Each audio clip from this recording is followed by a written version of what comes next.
What's up, kid family? Welcome back. For those of you that have made it, we are on episode 2 of Will They Fit, where I go and talk about the wheel setups that I've ran on my 8th gen Honda Civic. I talk about the pros, the cons.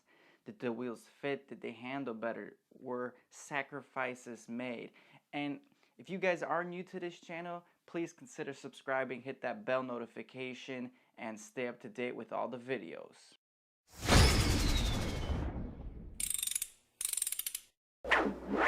Alright, so on today's video we are talking about the first generation Acura TSX wheels. Now these came on the first generation, which were made in 2004 to 2008. The wheel spec of this is a 17-inch rim, 7 inches wide, with an offset of 55. And I'll go and talk about the pros and cons of that offset, so keep watching. So the rims look pretty darn good. They actually reminded me of the JDM Civic Type R wheel overseas with the multi-spoke design. They do look fairly good. They do come wrapped in 215/50 sidewall tire, a little bit bigger sidewall than your standard SI tire. These bolt right up to your factory hubs because the rims do have a 64.1 millimeter bore, and that is a direct fit onto most Hondas and Acuras. You reuse the factory lug nuts as well. Here's one shot of an LX that is apparently lowered on the TSX wheels.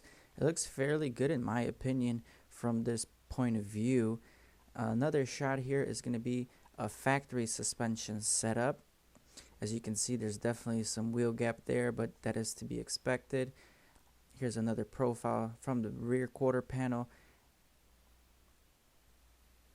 But if you guys zoom in, you can see how much the wheels are tucked in the back, and I'm going to explain why these wheels are so tucked in. And for those of you that have coupes, this is how it would look on a coupe. Fairly nice design. Like I said, it mimics the Type R look in my opinion.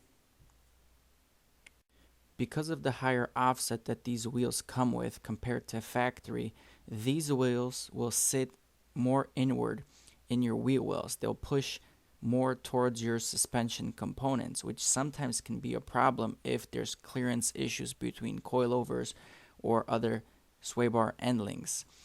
The only negative of this is that your stance is going to suffer a little bit.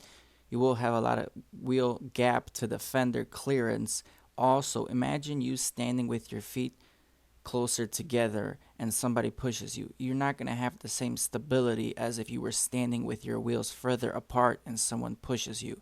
So with the high offset of these wheels, my suspension suffered dramatically. I hated how the car rode in turns.